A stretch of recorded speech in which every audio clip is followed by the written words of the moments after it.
¿Qué tal? ¿Cómo están? Seguimos con Real Estate Summit, ahora en un mano a mano con Martín Boquete, que es director de Toribio Chaval. ¿Cómo estás, Martín? Un Hola Horacio, buen gusto, día. un placer tenerte aquí. Gracias por la invitación, un placer para mí.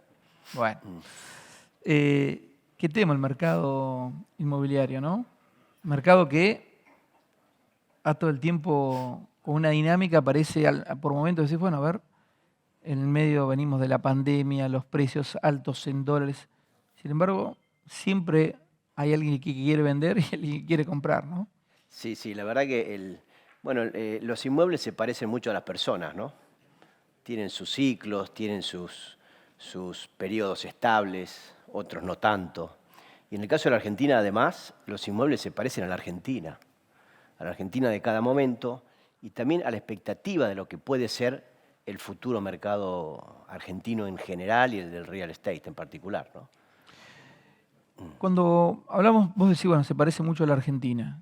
Hubo momentos en la Argentina de una Argentina mucho más esplendorosa, donde vos veías la ciudad de Buenos Aires en sí, creo que es un reflejo de una multiplicidad de culturas que llegaron a la Argentina en algún momento y pusieron su impronta, ¿no? Y tenés edificios de diferentes características que si tenés la posibilidad de viajar a Europa, mucho lo ves reflejado en edificios hasta emblemáticos en Europa. Eso claramente hoy no pasa. Se fue globalizando más que nada la Argentina, los edificios son más parecidos a lo que sucede en el mundo, pero no con una característica en particular. ¿Eso también es cultural o es parte de la globalización? Bueno, yo creo que es un mix de situaciones que afectan sobre el comportamiento del mercado del real estate en Argentina, como también en otros países, ¿no? Hoy los bienes raíces acá en nuestro país ocupan un lugar en la economía y un lugar en la mente de las personas. Yo digo un lugar de largo plazo.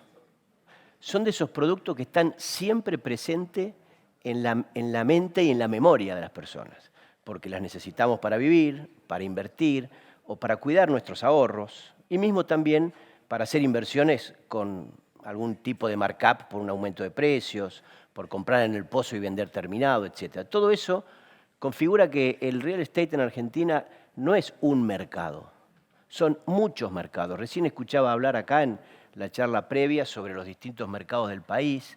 Y es cierto, tienen un comportamiento diferente no solo en sus costos, sino también en sus precios de venta y también en el tipo de uso que le dan a los inmuebles cada uno de los mercados. Por eso, cuando hablamos de bienes raíces en Argentina, yo creo que vale la pena separar. Vale la pena separar si estamos hablando de departamentos en capital, si estamos hablando de ciudades periféricas, que me gusta hablar, más que suburbanas, porque hoy en día se habla muchísimo, venimos de la historia del suburbano, pero, pero hasta es un término un poquito centralizado, ¿no? Nosotros desde acá hablamos de suburbano, pero recordemos que hoy hay chicos que viven a 30 kilómetros del Obelisco y no conocen Capital Federal.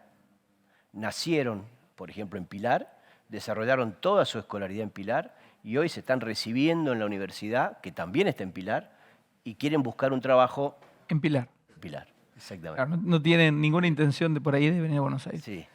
Ahora, y cuando decimos, bueno, ver una cuestión de barrios, ¿no? O de lugares en sí, eh, ¿qué termina siendo lo más demandado? Lo más demandado en cantidad es lo más conocido, es lo más céntrico. ¿Sí? Es todo el área, te diría el corredor norte de Capital y parte de San Isidro, Olivos, etc. Es como lo que cotiza no solo como mercado de usuarios de Buenos Aires, sino también como inversores que no viven en Buenos Aires, porque detectan un mercado bastante fluido, muy transparente, con precios muy a la vista, y eso hace que sea un mercado apetecible también como inversión, por lo menos para gente del interior, y ahora, si Dios quiere, con esta nueva apertura económica, creo también para el inversor internacional. Decías algunos barrios, como por ejemplo, bueno, el corredor norte del Gran Buenos Aires, pasando la General Paz, digamos, no sé, podemos hablar de Vicente López, Olivos, San Isidro, que obviamente hay ves a lo mejor unas casas hermosas y muchas a la venta, ¿no? Eso tiene que ver con que se fue corriendo, que esa misma gente que estaba ahí se fue a vivir, por ejemplo, a barrios privados, así, o tiene que ver con una cuestión de inseguridad, que hoy vivir en una casa no es tan seguro como un departamento, o a lo mejor en la mentalidad de la gente en general, ¿no?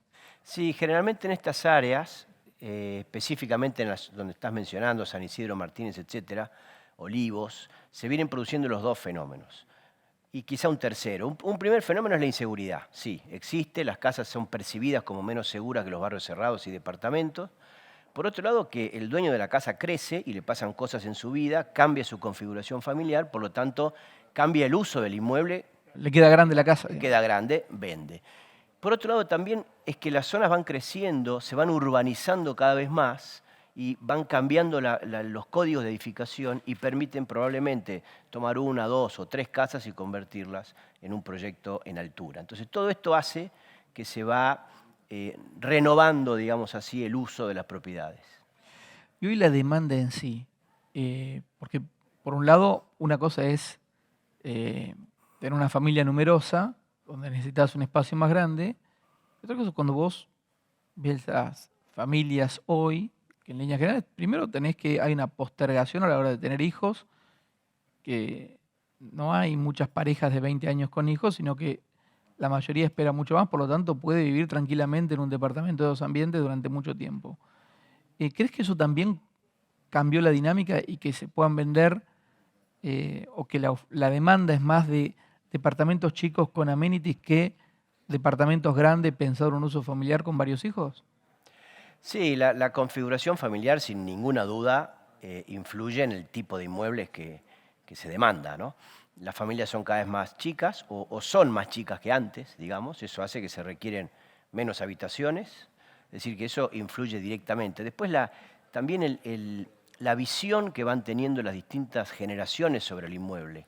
Yo noto que la generación de entre 20 y 30 años está viendo al departamento, a la casa, más como un bien de uso temporario de años, no de meses, ¿no? Pero no lo ve No como para que ese comprar. es el objetivo de su vida que quiere perseguir. Claro. Dice, esta es una etapa, estoy viviendo acá, estoy de esta determinada manera, digamos en pareja o con algún hijo, y entonces busca un inmueble para esa etapa de su vida.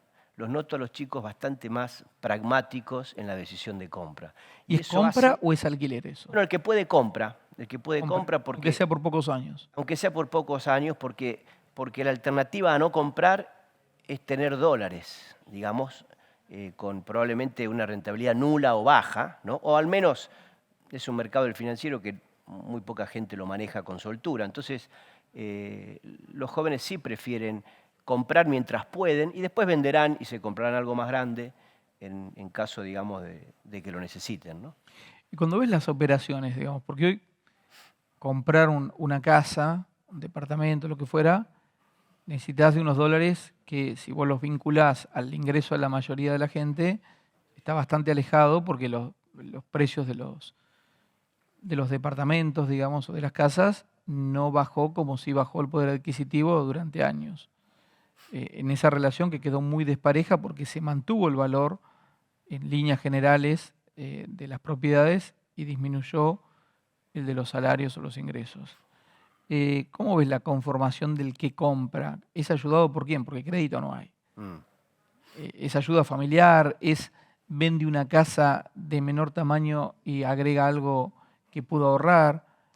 ¿Cómo es Sí. ese mercado hoy? Es diverso, hay mucha ayuda de los padres para los chicos cuando compran su primer departamento, pero también es sorprendente la cantidad de emprendedores jóvenes que les va bien y ganan plata. Es decir, la Argentina en las últimas décadas, viendo desde el real estate, fue teniendo un cambio en cuanto al perfil de los compradores, que históricamente era gente tradicional. Ahora es gente que tiene para comprar. Todo aquel que tiene capacidad de ahorro, más tarde o más temprano, va al mercado inmobiliario a comprar. Y el emprendedor joven es un emprendedor que entendió que no tiene que pedirle nada al Estado. Se las arregla solo. Y eso hace que el mercado se pone dinámico y es sorprendente cómo hay compradores muy jóvenes, y hablo 25 años, 30 años, que ya han logrado un nivel de ahorro gracias a una actividad generalmente de emprendedurismo, Ujú. de un comercio, de algo, digamos, exitoso, ¿sí? Y ya tiene capacidad de compra mucho antes de lo que tenían a los 25 años el que iba a la universidad y después conseguía un trabajo y después le aumentaban un 10% cada 2 años el sueldo, etc. Así que esta economía tan, digo yo, tan dirigida que veníamos teniendo fue generando personas jóvenes que se quieren escapar de esa Ese decisión lugar. ajena, digamos, y hacen su propia actividad. Y cuando compra ese inversor tan particular como vos lo mencionás, o cambio casi cultural, porque de alguna manera es eso, eh, ¿compra para vivir o compra para inversión? Sí, los chicos hoy compran porque pueden. Y no piensan mucho si lo van a usar un año, dos o nada, ¿sí? Compran porque pueden y después en su momento, si pueden vender algo a mayores valores, van a vender. No los veo con ese apego a la propiedad, digamos, como para decir compro y después no vendo nunca, como pasó durante décadas en Argentina, que los argentinos compramos inmuebles y nunca los queremos vender. Bueno, los chicos hoy se desprenden más fácilmente de lo que compraron. Y en esa compra, porque a ver, uno por ahí dice, bueno, a ver, no te conviene comprar porque te conviene alquilar, porque si vas a comprar tenés que gastar una cantidad de dólares determinado. Imagínate que tengas el dinero para hacer eso. Pero por otro lado es cierto que si esperás 5 años, esa misma propiedad vale más también. Mm. En líneas generales digo, ¿no? Entonces, no es que solo ganás con la rentabilidad que le puedes dar, que por ahí no ganas tanto comparado con la inversión que hiciste si lo vas a alquilar, pero sí a la hora de vender, esa misma propiedad la vendés más cara en dólares con 5 años de uso a lo mejor que cuando vos la compraste.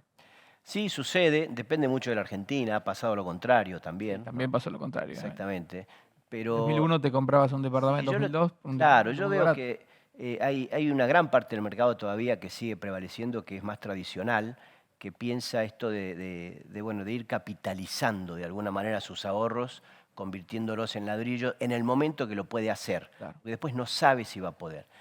Pero la gente más joven, sin embargo, yo los veo más diversificados también en las inversiones. Los noto más audaces, que si tienen un excedente de $100.000 probablemente vayan a hacer inversiones financieras, de bolsa, de inversiones más digitales, etc. Así que los noto como más sueltos, digamos. Entonces, eso hace que entran al mercado inmobiliario cuando lo ven que es una oportunidad. Claro. Por ahí los más grandes dicen, bueno, a ver, si me compro 2 o 3 departamentos, logro comprar eso, con la jubilación no voy a vivir, probablemente después tenga esa renta aparte. Es otro pensamiento, otro nivel de pensamiento que es Totalmente. totalmente distinto. Sí. Ahora, hablando precisamente de rentabilidad, Martín, ¿qué es más rentable según tu óptica, un departamento grande o uno chico? Mira, en realidad, Obvio que depende del barrio, depende del sí. lugar, pero bueno, Lo que dice el mercado es que prefiere el departamento chico. No sé si exactamente porque es más rentable, sino porque es más flexible la renta. ¿M? Porque un departamento grande equivaldrá a 2 chicos o 3. Entonces, tener 3 unidades de renta con posibilidades de ir ajustando los precios, probando en barrios diferentes, etcétera, le da más flexibilidad a la inversión. ¿M? O sea que eso para mí depende más que el módulo de inversión, lo que nosotros llamamos en el mercado el ticket, es relativamente bajo cuando es de inversión porque da más flexibilidad a las decisiones. la última pregunta te hago. Hoy, el mercado argentino, en la Argentina en sí, porque en los últimos 2 o 3 meses se encareció vivir en la Argentina y te lo dicen los extranjeros que vienen acá, dice ya comer en la Argentina no es barato, ya salir no es barato. ¿Comprar una propiedad en la Argentina es barato o no? Todavía es barato. Yo percibo un mercado argentino que el mercado inmobiliario argentino recién ahora va a vivir, digamos así, en su esencia. La esencia del mercado inmobiliario argentino es la libertad. Es de los pocos mercados donde cada uno de los gobernantes durante décadas trataron de regular Sin embargo, no pudieron. El mercado siempre supo defenderse a regulaciones caprichosas. Hoy, si es verdad que vamos a hacer un mercado sin regulaciones, es la panacea para el mercado inmobiliario, donde se sabe manejar en esa selva de decisiones, cada uno defendiendo lo suyo con respeto a las leyes, se va a encontrar en su mejor momento, con un gran potencial donde obviamente van a subir los precios, pero va a haber gente con ganas de financiar esa suba de precios, por lo tanto imagino que un mercado libre, una economía libre va a beneficiar muchísimo al mercado inmobiliario porque naturalmente va a aparecer el crédito, que es el elemento que le da volumen a los mercados. Martín, muchísimas gracias. De nada, gracias a vos. Martín Boquete, director de Choriba Chaval, pasó por el Cronista Summit, bueno, y obviamente seguimos con más paneles.